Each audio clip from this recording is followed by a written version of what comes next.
अस्सलाम वालेकुम स्टूडेंट्स, क्या हाल हैं आपके। आज हम first year chapter number 7 chemistry के क्वेश्चन नंबर 8 एक्सरसाइज का, क्वेश्चन नंबर 9 और क्वेश्चन नंबर 10 एक्सरसाइज का करने जा रहे हैं। इसमें डिफरेंट टर्म्स को हमने डिस्क्राइब करना है और कुछ हमसे लॉजिकल क्वेश्चन पूछे गए हैं वो करने हैं। तो चलते हैं लेक्चर की तरफ। स्टूडेंट्स, अब हम करने जा रहे हैं क्वेश्चन नंबर 9। क्वेश्चन नंबर 9 में हमारे से बहुत इंपॉर्टेंट क्वेश्चन पूछा गया है कि what is difference between heat and temperature. Now we need to know the difference between these two values. First, heat is the amount of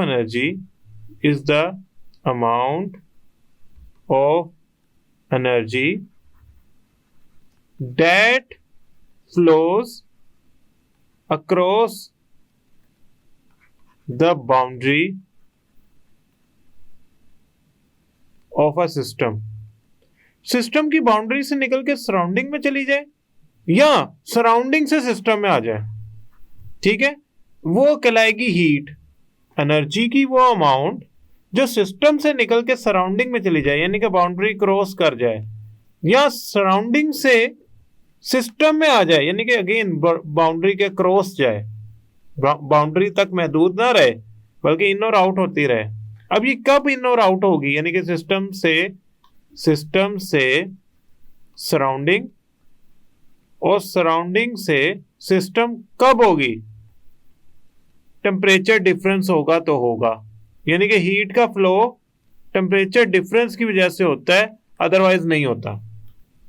अच्छा, टेम्परेचर क्या होता है? Temperature is a degree of hotness और coldness of any system और thing, यानी कि किसी भी चीज की डिग्री ऑफ हॉटनेस और कोल्डनेस जो है ना वो टेम्परेचर कहलाएगी। स्टूडेंट्स, जो हीट का यूनिट होता है वो होता है जाउल, और जो टेम्परेचर का यूनिट होता है वो होता है degree centigrade. In case of Celsius degree में मेजर कर रहे हैं, और फ़ारेनहाइट डिग्री सेंटीग्रेड या केल्विन के। हीट जो है वो स्टेट फंक्शन नहीं है, नॉट अ स्टेट फंक्शन। जबकि अगर मैं इस लाइन को थोड़ा सा बढ़ा लूं, जबकि जो टेम्परेचर है it is a state function, it means it is independent of the path to bring about the change. अच्छा, खैर ये तो इनका आपस में फर्क हो गया।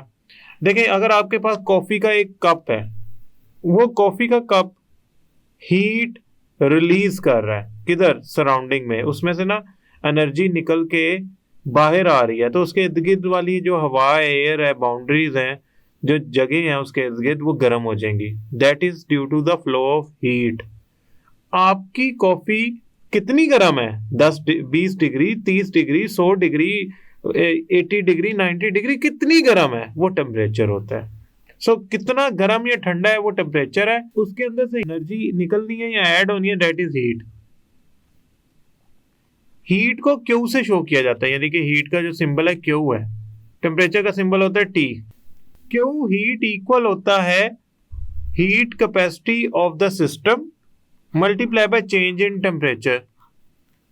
So change in temperature is equal to heat divided by heat capacity of the system, where Q is heat, delta T is the change in temperature, or C the total heat capacity of system। Students, ये इस तरह आपस में relate करते हैं कि अगर मेरे पास चेंज इन टेम्परेचर हो तो मैं हीट की वैल्यू को मेजर कर सकता हूँ, या हीट की वैल्यू हो तो उसे टोटल हीट कैपेसिटी से डिवाइड करके चेंज इन टेम्परेचर निकाल सकता हूँ। somehow they are interrelated in a mathematical form and they are also interrelated in a analytical way। कैसे? टेम्परेचर डिफरेंस होगा तो हीट फ्लो होगी। जहां टेम्परेचर डिफरेंस ज्यादा है, मसलन आपकी कॉफी फ्रिज में पड़ी है तो वो जल्दी ठंडी हो जाएगी, क्यों? उसमें से हीट निकल के जल्दी सराउंडिंग में चली जाएगी। और अगर आपकी कॉफी किचन में पड़ी है तो वो लेट ठंडी होगी, क्योंकि उसमें से हीट इतनी आसानी से निकल नहीं पाएगी, क्योंकि किचन का टेम्परेचर ज्यादा होता है, फ्रिज का टेम्परेचर कम होता है। तो कॉफी के मुकाबले में फ्रिज में चूंकि टेम्परेचर डिफरेंस ज्यादा है, लिहाजा वहां हीट फ्लो तेज होगा, ज्यादा होगा as compare to kitchen. So ये आपस में इस तरह भी लिंक्ड है, और they can also be interlinked mathematically. आगे चलते हैं नेक्स्ट पार्ट की तरफ। नेक्स्ट पार्ट है how do you member the heat of combustion. Question number 8 का part B, heat of combustion कैसे मेजर की जा सकती है बॉम्ब कैलोरीमीटर से। देखें, Q इक्वल होता है C multiply by delta T के, where delta T means change in temperature, C का मतलब होता है total heat capacity of system, and Q का मतलब होता है हीट। सो आपकी जो बॉम्ब कैलोरीमीटर की हीट कैपेसिटी है वो C गिवन होती है, delta T change in temperature है, उससे आप हीट प्रोड्यूस ड्यूरिंग कंबस्टन निकाल सकते हैं। सो this is the relation which is actually used to calculate heat of combustion. Students याद रखिएगा, जब भी आप कोई रिलेशन लिखते हैं you need to mention की में आपने ये बताना होता है कि C का मतलब क्या है, total heat capacity of bomb calorimeter, bomb calorimeter. Delta T का मतलब है T2 माइनस T1 यानी कि change in temperature, and Q means heat in joules। वैसे जो बॉम्ब कैलोरीमीटर से हीट की वैल्यू आती है ना, वो किलो जाउल्स में आती है, क्योंकि हम जो हीट कैपेसिटी के वैल्यू ले रहे होते हैं वो यूजुअली किलो जाउल्स में होती है। सो ये आपकी मर्जी है, आप जो आंसर आया उसको जाउल्स में कन्वर्ट कर लें या उसे किलो जाउल्स में ही रहने दें, it's up to you. So मैं इधर लिख देता हूं कि it can be KJ and it's up to you if you want to convert that value into joule। क्यों? यहाँ जो हम C यूज कर रहे होते हैं वो यूजुअली वैल्यू गिवन होती है किलो जाउल पर केल्विन के अंदर, और डेल्टा T जो हम मेजर करते हैं वो भी होता है पर केल्विन के अंदर। तो ये दो यूनिट आपस में कैंसिल हो जाते हैं, जो यूनिट आता है फॉर Q वो किलो जाउल आता है। आप चाहे तो इसे जिस मर्जी वैल्यू में कन्वर्ट कर लें, बट समहाउ इक्वेशन यहाँ तक है, ये इक्वेशन है और ये उसकी की है। Next question number 9। Okay students, question number 9 के अंदर they are asking for heat of neutralization. So सबसे पहले तो हीट ऑफ न्यूट्रलाइजेशन को स्टडी कर लेते हैं। हीट ऑफ न्यूट्रलाइजेशन असल में अमाउंट ऑफ हीट है जब एसिड और बेस रिएक्ट करते हैं और 1 मोल वाटर प्रोड्यूस करते हैं। जब एसिड का हाइड्रोजन आयन, मैं जरा इसको प्रॉपरली लिख लेता हूं, when 1 mole of hydrogen ion from acid reacts with 1 mole of hydroxyl ion from base to form FORM form 1 mole of water molecules। अब ये देखें, 1 मोल हाइड्रोजन आयन जब 1 मोल हाइड्रोक्सिल आयन से रिएक्ट करके एसिड के हाइड्रोजन आयन बेस के hydroxyl ion से react करके 1 मोल वाटर बनाते हैं, तो हम उसे कहते हैं कि ये असल में न्यूट्रलाइजेशन हो गई है। और इसमें जो एंथैल्पी चेंज आएगा वो कहलाएगा एंथैल्पी ऑफ न्यूट्रलाइजेशन, यानी कि heat change during the process of neutralization. For example, अगर हम HCl के हाइड्रोजन आयन 1 मोल को बेस के सोडियम हाइड्रोक्साइड बेस के हाइड्रोक्सिल आयन से रिएक्ट करवा के न्यूट्रलाइजेशन कराएं यानी कि वाटर बनाएं, तो एनर्जी रिलीज जो होती है वो होती है -57.4 किलो जॉल पर मोल। अब स्टूडेंट्स याद रखिएगा एक थोड़ी सी सिचुएशन यहाँ पे, ये जो आयंस हैं they are in aqueous form and they form water as a liquid. ये रिएक्शन रिवर्सिबल है क्योंकि वाटर दोबारा इन आयंस में चेंज हो सकता है। जनरली ये रिएक्शन एक रिवर्सिबल रिएक्शन है, but somehow for acid and base neutralization का मतलब है कि एसिड और बेस के जो आयंस हैं, हाइड्रोजन आयन और हाइड्रोक्सिल आयन, वो मिलके वाटर बना रहे हैं।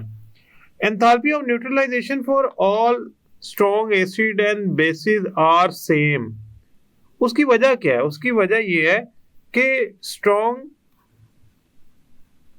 Acids and strong bases completely ionize to form hydrogen ions and hydroxyl ion, and they neutralizes to form H2O molecules। अब एक बात पे गौर करें, स्ट्रॉन्ग एसिड और स्ट्रॉन्ग बेसिस जो हैं वो कंप्लीटली आयोनाइज होती हैं। फॉर एग्जांपल हम निट्रिक एसिड लें या हाइड्रोक्लोरिक एसिड लें, both can ionize completely and produce HCl 1 mole ले लें या निट्रिक एसिड 1 मोल ले लें, दोनों कंप्लीटली आयोनाइज होकर 1 मोल ऑफ हाइड्रोजन आयन बनाएंगी।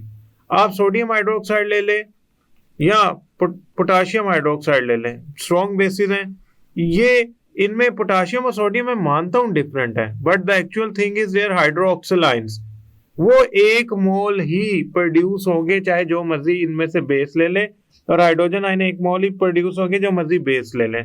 सो they will produce actually hydrogen ion and hydroxyl ion after complete ionization, which supposed to produce water, and enthalpy of neutralization is the amount of this reaction कि hydrogen ion और hydroxyl ion आपस में reaction करके कैसे water बनाते हैं।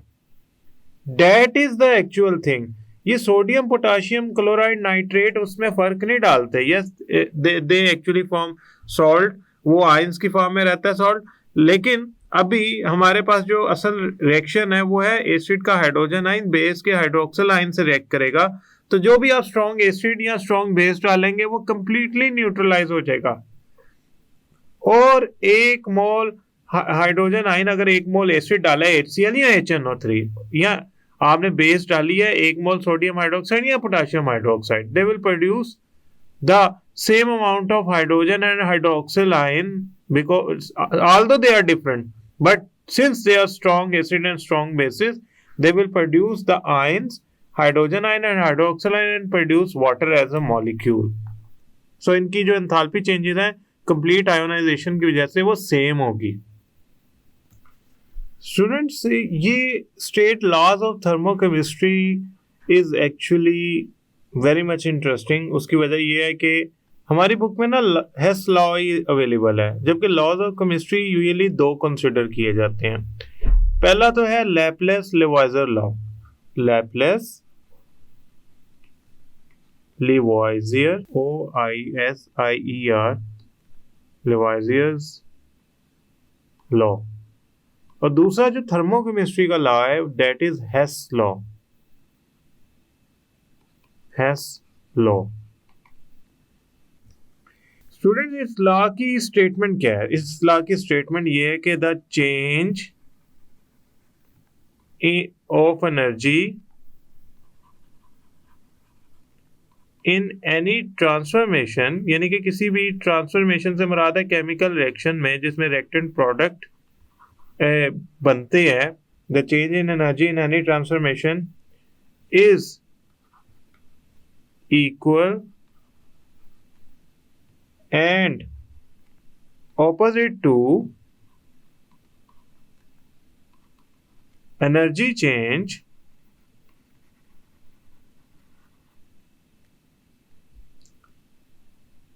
accompanying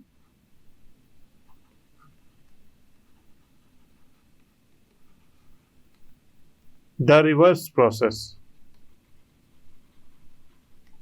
अब आपको ये दिखने में इतनी मुश्किल लग रही होगी और आपको लग रहा होगा कि जिस तरह हमने ये स्टेटमेंट जो है एक इंतहाई डिफिकल्ट वे में लिखी है। देखें ये कहना क्या चाह रहे हैं कि एनर्जी चेंज आया किसी केमिकल रिएक्शन में, से ए बी से मिलकर सी बना रहे हैं, in that case A B reactant है, सी प्रोडक्ट है, तो एनर्जी चेंज आया माइनस डेल्टा एच।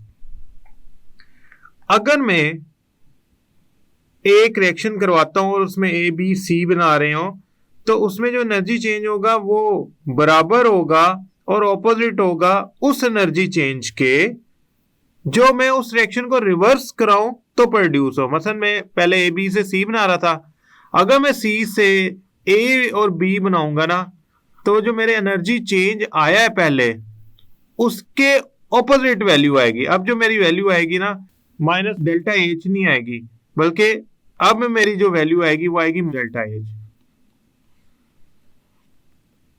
इसका आसान सा मतलब है, मैं आपको उसकी एग्जांपल बताता हूं। देखें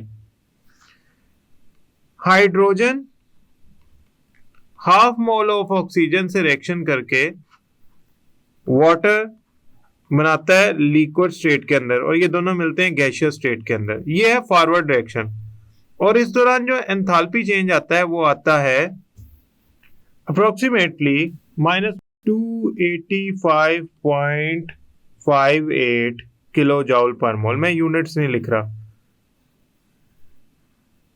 वैसे एंथैल्पी चेंज के यूनिट किलो जॉल पर मोल ही होते हैं। अब ये चेंज आया माइनस में, मैं इस रिएक्शन के ऑपोजिट रिएक्शन लिखता हूं, यानी कि वाटर लिक्विड स्टेट से कन्वर्ट हो रहा है अपने एलिमेंट्स हाइड्रोजन और जिनसे मिलकर बना है half mole of oxygen gaseous state के अंदर। तो जो अब एंथैल्पी चेंज आएगा ना वो इस फॉरवर्ड रिएक्शन के ऑपोजिट, जब मैंने रिवर्स रिएक्शन किया, यानी कि पहले मैंने रिएक्टेंट से प्रोडक्ट बनाए, अब प्रोडक्ट से रिएक्टेंट बना रहा हूं, तो वो इस चेंज के ऑपोजिट आएगा 285.58 किलो जॉल पर मोल। इसका एक आसान सा मतलब है, अगर कोई रिएक्टेंट्स प्रोडक्ट में कन्वर्ट होकर एनर्जी रिलीज कर रहे हैं तो उतनी प्रोडक्ट को एनर्जी दे दूं तो वो रिएक्टेंट में कन्वर्ट हो जाएगी। यानी कि एक रिएक्शन फॉरवर्ड डायरेक्शन में डेल्टा एच एंथैल्पी चेंज ला रहा है, तो रिवर्स रिएक्शन में वो उतनी ही एंथैल्पी चेंज लाएगा लेकिन ऑपोजिट साइन में। So this is Laplace Lavoisier law statement. The change of energy in any transformation, किसी केमिकल रिएक्शन के अंदर जो चेंज ऑफ एनर्जी है वो इक्वल एंड ऑपोजिट होगा उस एनर्जी चेंज के जो रिवर्स प्रोसेस में आएगा। अब हम चलते हैं हेस लॉ की तरफ। ये पहला लॉ है हमारा थर्मोकेमिस्ट्री का। अब हम चलते हैं हेस लॉ की तरफ। What Hess law has to say? According to Hess law, if a chemical change takes place by several different routes, अगर एक केमिकल रिएक्शन मुख्तलिफ रस्तों से होकर प्रोडक्ट बना सकता है तो क्या होगा? The overall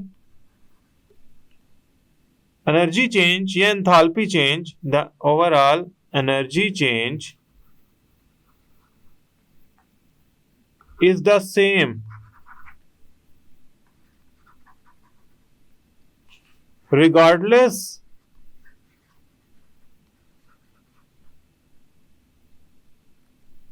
of the route adopted.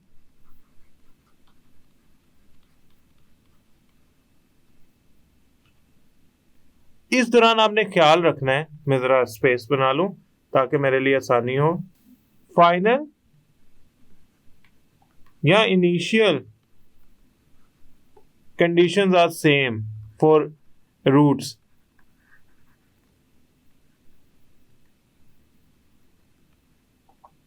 Students, एक केमिकल चेंज अगर होता है मुख्तलिफ रस्तों से होता हुआ, तो जो ओवरऑल एनर्जी चेंज है ना वो सेम होगा। फॉर एग्जांपल हम इसकी एग्जांपल पढ़ते हैं जिस तरह हमने लैप्लेस-लेवाइजर लॉ की पढ़ी है कि हमारे पास अगर कार्बन ऑक्सीजन से मिलकर कार्बन डाइऑक्साइड बनाता है और इसमें एंथैल्पी चेंज आता है डेल्टा एच, तो चाहे कार्बन पहले ऑक्सीजन के हाफ मोल से मिलकर कार्बन मोनोऑक्साइड बनाए और carbon monoxide further half mole of oxygen से मिलकर कार्बन डाइऑक्साइड बनाए, देन ये वाला रूट है नया एस्टेब्लिश, इसमें भी एंथैल्पी चेंज डेल्टा एच ही होगा। यानी कि रूट से फर्क नहीं पड़ा, चाहे आप यहां से यहां चले जाएं या कार्बन मोनोऑक्साइड वाले रास्ते से होके कार्बन डाइऑक्साइड तक पहुंचे, एंथैल्पी चेंज सेम रहेगा। हाँ, इस बात का ध्यान रखना है कि इनिशियल और फाइनल कंडीशंस चेंज ना हो, आप स्टेट्स चेंज ना करें, कंडीशंस चेंज ना करें। तो in that scenario chemical reaction जो होता है वो अगर डिफरेंट रूट से होता है तो ओवरऑल एनर्जी चेंज होगा, वो सेम होगा regardless of the route adopted. अब स्टूडेंट ये जो दो लॉज हैं यानी कि लैपलेस एंड लवाइजियर, अब हमसे ये सवाल पूछा गया था कि थर्मोकेमिस्ट्री के दो लॉ कौन से हैं, वो हमने statement they the. First law of thermodynamics से किस तरह रिलेट करते हैं, देखें लैपलेस के मुताबिक अगर ए बी के साथ मिलके सी बनाता है और एंथैल्पी चेंज आता है डेल्टा एच, तो सी ए प्लस बी बनाएगा तो एंथैल्पी चेंज आएगा माइनस डेल्टा एच, यानी कि ना एनर्जी बनी है ना डिस्ट्रॉय हुई है, बल्कि जब मैंने रिएक्टेंट को प्रोडक्ट या प्रोडक्ट को रिएक्टेंट में कन्वर्ट किया तो इक्वल बट ऑपोजिट एनर्जी जो है ना वो चेंज आया। तो अगर तो होता फर्स्ट लॉ ऑफ थर्मोडायनामिक्स इस पे ना पूरा उतरता तो हो सकता है कि जो वैल्यू रिएक्टेंट को प्रोडक्ट में कन्वर्ट करने के लिए आ रही थी शायद उससे डिफरेंट वैल्यू प्रोडक्ट को रिएक्टेंट में कन्वर्ट करने के लिए आती, मगर ऐसा नहीं हुआ। क्यों ऐसा नहीं हुआ? क्योंकि फर्स्ट लॉ ऑफ थर्मोडायनामिक्स के मुताबिक एक रिएक्शन के दौरान ना एनर्जी बन सकती है ना डिस्ट्रॉय हो सकती है, बल्कि वो एक फॉर्म से दूसरी फॉर्म में कन्वर्ट हो सकती है। क्योंकि हर मैटर या हर सब्सटेंस एनर्जी एसोसिएटेड होती है उसके साथ, तो ऐसा नहीं है कि हम फॉरवर्ड से रिवर्स में जाएं तो एनर्जी चेंज ही तब्दील हो जाए।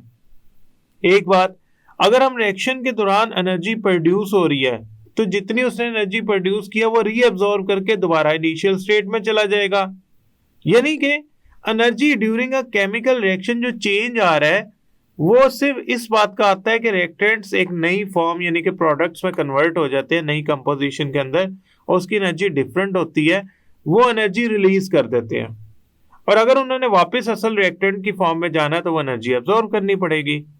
ना नई एनर्जी रिएक्शन के दौरान बनी है ना डिस्ट्रॉय हुई है। हेस लॉ के मुताबिक जो एंथैल्पी चेंज है वो इंडिपेंडेंट ऑफ द रूट है। इसका मतलब ऐसा नहीं है कि मैं कोई नया रूट अपना लूंगा तो मेरा एंथैल्पी चेंज जो है ना वो तब्दील हो जाएगा। एक बात तो ये है। दूसरा, अगर मैं हेस लॉ की स्टेटमेंट को जरा गौर से देखूं तो ये मेरे हैं रिएक्टेंट्स और ये मेरे हैं प्रोडक्ट्स। अगर मैं रिएक्टेंट से प्रोडक्ट की तरफ जाऊं और प्रोडक्ट से वापस होता हुआ रिएक्टेंट की तरफ जाऊं तो ये एक साइकिल कंप्लीट हो गया। इसका मतलब ये है कि मेरा एंथैल्पी चेंज जो फॉरवर्ड डायरेक्शन में आया वही एंथैल्पी चेंज मेरा नेगेटिव आएगा रिवर्स डायरेक्शन में। यानी कि डेल्टा एच अगर मेरा फॉरवर्ड आया है तो मैं जब प्रोडक्ट से वापस रिएक्टेंट में जाऊंगा किसी और रूट के जरिए तो मेरा एंथैल्पी चेंज जो आएगा वो आएगा माइनस डेल्टा एच, क्योंकि मेरी इनिशियल और final reactant and product same है और कंडीशंस भी सेम है। तो ओवरऑल मेरा जो सम आया पूरे साइकिल का, एंथैल्पी चेंज जो आया पूरे साइकिल का वो जीरो आया।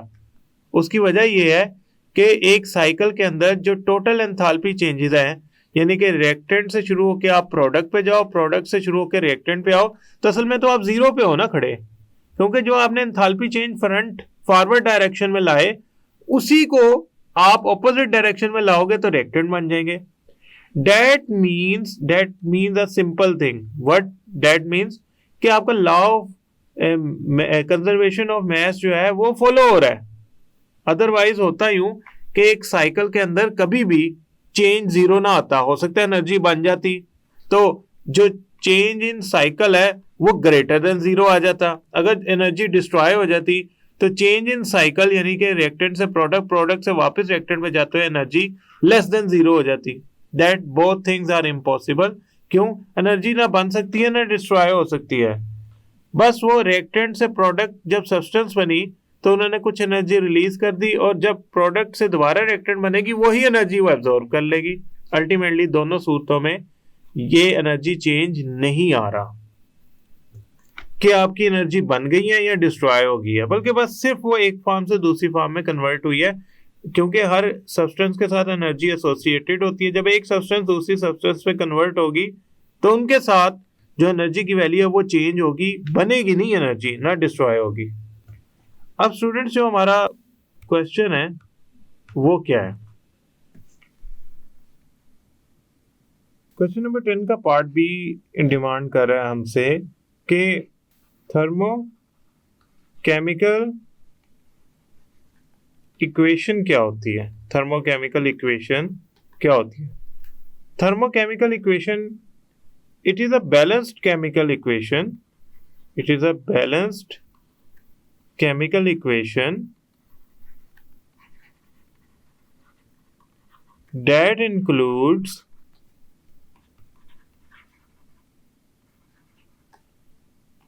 heat or enthalpy changes during chemical reactions। अच्छा, ये ना एक केमिकल इक्वेशन ही होती है, बैलेंस केमिकल इक्वेशन, जिसमें ना हम एंथैल्पी चेंजेस मेंशन कर देते हैं। States of reactant and products are also mentioned. States of reactants, क्योंकि उससे ना एंथैल्पी चेंज हो जाएगी। हीट चेंजेस जो है ना वो डिफरेंट वैल्यू आएंगे अगर स्टेट्स चेंज हो जाएंगे। मतलब हाइड्रोजन और ऑक्सीजन से मिलाकर अगर आपने वाटर लिक्विड स्टेट में बनाना है, या हाइड्रोजन और ऑक्सीजन से मिला के अगर आपने वाटर गैसियस स्टेट में बनाना है, they would have different values. States of reactants and products are mentioned in those reaction chemical equation और थर्मोकेमिकल इक्वेशंस। अब इसकी एग्जांपल करते हैं। देखें, carbon half mole of oxygen से मिलके कार्बन मोनोऑक्साइड बनाता है, and the enthalpy change is actually minus 110.54 kilojoule पर मोल। अब इसमें जो स्टेट्स हैं, कार्बन की सॉलिड होती है, ऑक्सीजन की गैसियस होती है, carbon monoxide is a gas. Now the second one is reaction of hydrogen with half mole of oxygen to form water in liquid state. Now this is gaseous and this is also gaseous. The enthalpy change would be minus 285.58 kilojoule per mole. Now we use another reaction जिसमें सारी gases हैं। Nitrogen reacts with 3 moles of hydrogen gas to form ammonia, 2 moles. Now this is actually a gas, this is also gas, and this is also gas. The enthalpy change of this reaction is actually equal to minus 46.11 kilojoule per मोल। ये तीन है, आपने example दे देनी है या आप अपनी पसंद की तीन। चैप्टर के स्टार्ट में बहुत सारी एग्जांपल्स गिवन है, आप अपनी पसंद की तीन जो आप आसानी से याद कर सकते हैं वो दे दें, और ये डेफिनेशन मेंशन कर दें कि एक बैलेंस केमिकल इक्वेशन है, यानी कि एक स्टाइकियोमेट्रिक इक्वेशन है। आसान लफ्जों में आप स्टाइकियोमेट्रिक केमिकल इक्वेशन है, यानी कि बैलेंस की गई है, जिसमें हमें पता है कि रिएक्टेंट के इतने मोल्स आपस में रिएक्ट करते हैं और इतनी प्रोडक्ट बनाते हैं, और उसमें हम एंथैल्पी चेंजेस इंक्लूड करते हैं, स्टेट्स हम रिएक्शन के अंदर मेंशन कर देते हैं। ये इंफॉर्मेशन हमें कन्वे करती है कि रिएक्शन एक्सोथर्मिक है, एंडोथर्मिक है। यूजुअली जो एक्सोथर्मिक रिएक्शंस होते हैं ना, वो यूजुअली स्पॉन्टेनियस होते हैं।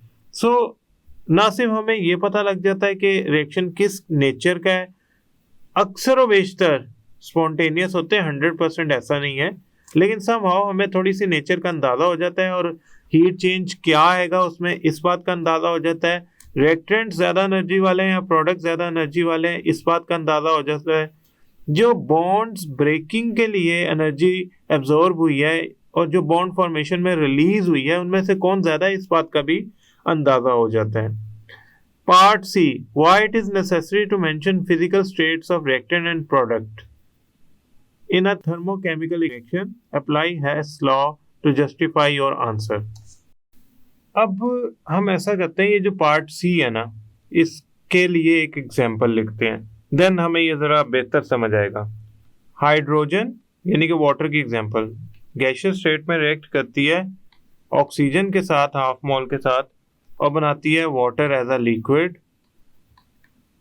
ओके, इस दौरान लिक्विड स्टेट वाटर बनाने के लिए जो एनर्जी रिलीज होती है वो होती है -285.8 किलो जाउल पर मोल। ओके, अगर मैं चाहता हूं कि मैं हाइड्रोजन गैसियस स्टेट से रिएक्ट करवाऊं हाफ मोल ऑक्सीजन गैस के साथ और बनाऊं वाटर गैसियस स्टेट में। अब देखिए, मैंने मेंशन कर दिया, मैंने पहले क्या मेंशन किया कि मैं गैसियस स्टेट की बजाय लिक्विड स्टेट में प्रोडक्ट बनाना चाहता हूं, तो मेरा एंथैल्पी चेंज आ गया ये वाला। अगर मैं गैसियस स्टेट में बनाना चाहता हूं तो मेरा एंथैल्पी चेंज डिफरेंट आएगा। क्यों? ये देखें, इसका गैसियस चेंज जो मैं कैलकुलेट करूंगा वो आएगा 241.5 किलो जाउल पर मोल। इनमें जो डिफरेंस आया ना, इन दोनों वैल्यूज में जो डिफरेंस आया है वो आया है -44, ब्लैक कलर यूज कर लेता हूं ताकि विजिबल हो, -44.3 किलो जाउल पर मोल का डिफरेंस आया इन दोनों वैल्यूज में। क्यों आया? देखिए, जब मैंने लिक्विड स्टेट मेंशन की थी ना, तो इसका मतलब जो मेरी प्रोडक्ट होगी वो लिक्विड स्टेट में होगी। असल में जब हाइड्रोजन और ऑक्सीजन रिएक्ट करके वाटर गैसियस स्टेट में बनाते हैं ना, तो उस गैसियस स्टेट को फर्दर -44.3 एनर्जी लूज करनी पड़ेगी ताकि वो गैसियस स्टेट से कन्वर्ट हो लिक्विड स्टेट के अंदर। यानी कि ये रिएक्शन आप अगर लिखना चाहें तो कुछ ऐसे होगा कि अगर आप हाइड्रोजन और ऑक्सीजन से रिएक्शन करवाएं तो बना water in gaseous state, balance कर लें इसे और यहाँ पे स्टेट्स लिख लें। और अब इस वाटर जो गैसियस स्टेट में बना है इसको फर्दर आप लिक्विड स्टेट में कन्वर्ट करना चाहते हैं, तो कुछ ऐसे बनेगा कि यहाँ पे जो डेल्टा एच आया वो आया है -241.5 और यहाँ पे जो आया वो आया -44.3।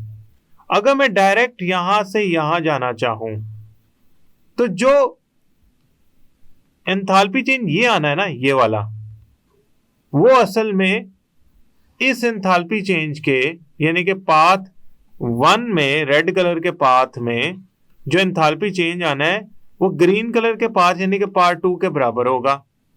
तो enthalpy change in red colour is equal to delta H.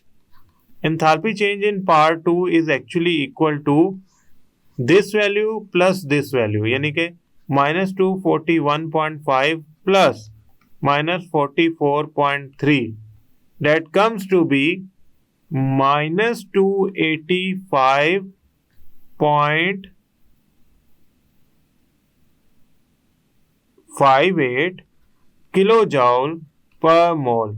So student, यहाँ हैसला लगा के दो डिफरेंट रूट्स बना के मैंने आसानी से अंदाजा लगा लिया कि कैसे मेरी जो प्रोडक्ट है वो बन सकती है। यूजुअली होता यूं है कि ये जो रूट्स है ना, ये हम बनाते हैं एक ट्रायंगल की फॉर्म में, यानी कि हम बनाते हैं हाइड्रोजन गैसियस स्टेट में half mole of oxygen gaseous state के साथ रिएक्ट करके वाटर बनाती है इन लिक्विड स्टेट। असल में होता यूं है कि ये पहले वाटर, मैं ऐसा करता हूं यहां पे गैस लिख लेता हूं तो आपके लिए भी आसानी हो जाएगी। वाटर ये लिक्विड स्टेट में भी बना सकते हैं और ये गैसियस स्टेट लिक्विड स्टेट में भी कन्वर्ट हो सकती है। अब गौर से देखें, एक रूट बना ये वाला जो कि हमने P2 के नाम से मेंशन किया था, और एक रूट बना ये वाला जो कि हमने P1 के नाम से मेंशन किया था। तो मैंने इस तरह डायग्राम ट्रायंगल की फॉर्म में बनाऊं तो उस तरह आपको आसान लगता है तो उस तरह बना लें, ऊपर वाली आसान लगती है तो ऊपर वाली बना लें। यूजुअली बुक में ट्राइंगल्स की फॉर्म में डायग्राम बनाई गई है, जो ज़रा एक बेहतर तरीका है क्योंकि इसमें इजीली डिटेक्ट हो जाता है कि पाथ कौन सा है।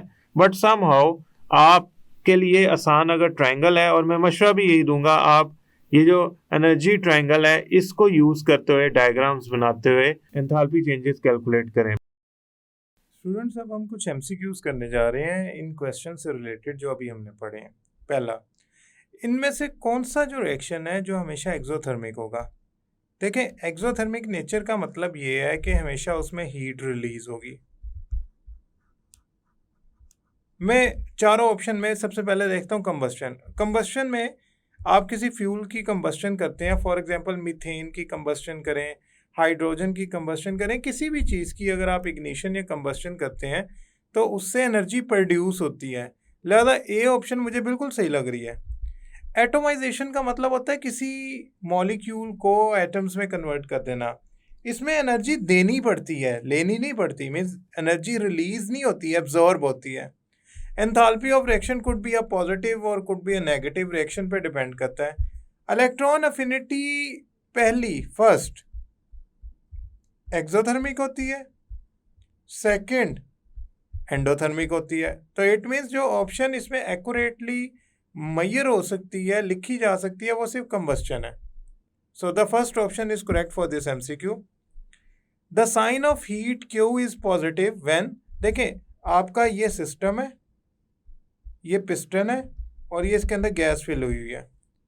अगर हीट आपकी सराउंडिंग से सिस्टम में जाती है तो उसे कहते हैं हम हीट चेंज पॉजिटिव है। अगर सिस्टम से सराउंडिंग में जाती है हीट तो हम ऐसी हीट को कहते हैं हीट चेंज नेगेटिव है। So the heat enters into the system means heat का जो साइन होगा वो पॉजिटिव होगा, क्योंकि हीट सिस्टम में एंटर हो गई है। और अगर मैं सिस्टम से निकाल लूँगा तो मैं कहूँगा कि हीट जो है उसका जो साइन होगा वो क्या होगा, नेगेटिव होगा। Third MCQ, which of the following law suggest energy changes is independent of the route adopted? हम जानते हैं कि हेस लॉ जो है उसके मुताबिक एक साइकिल के अंदर एनर्जी सम या एंथैल्पी चेंजेस जो होती हैं वो ज़ीरो आती हैं। इसका मतलब क्या है, आप ए से बी तक पहुंचना चाहें तो आप जिस मर्जी रूट से पहुंचें, चाहे ए से बी तक डायरेक्ट पहुंच जाएं, चाहे पहले ए से सी पे पहुंचे, सी से बी पे पहुंचे, या आप ए का कोई और रूट अडॉप्ट करें, ए से डी पे जाएं और डी से देन बी पे जाएं, आपका जो एंथैल्पी चेंज है ना ए से बी तक जाने का, वो कांस्टेंट रहेगा, वो नहीं चेंज होगा। चाहे आप रूट 1, रूट 2, रूट 3 कोई भी अडॉप्ट कर लें। और एक क्लोज्ड साइकिल के अंदर एनर्जी चेंज जो है, एंथैल्पी चेंज जो है वो ज़ीरो आएगा। यानी कि ए से बी पे जाएं, बी से वापस ए तक आएँ, एंथैल्पी चेंज आपका ज़ीरो आएगा। So technically this is Hess law. यहाँ से हमने 3 बातों का अंदाज़ा लगाया। पहली बात यह है कि एंथैल्पी ऑफ कंबस्शन जो होती है वो एक्सोथर्मिक होती है, न्यूट्रलाइजेशन भी एक्सोथर्मिक होती है। ऐसी बात नहीं है कि सिर्फ कंबस्शन ही है, न्यूट्रलाइजेशन भी एक्सोथर्मिक होती है। हीट जो साइन रखती है उसका फ्लो हीट का किस तरफ है उधर से अंदाज़ा लगाना है। और थर्ड जो है वो आपने ये बताना है स्टूडेंट्स कि जो रूट अडॉप्ट किया गया है वो इंडिपेंडेंट होता है एनर्जी चेंजेस कैलकुलेशन में हेस लॉ के मुताबिक।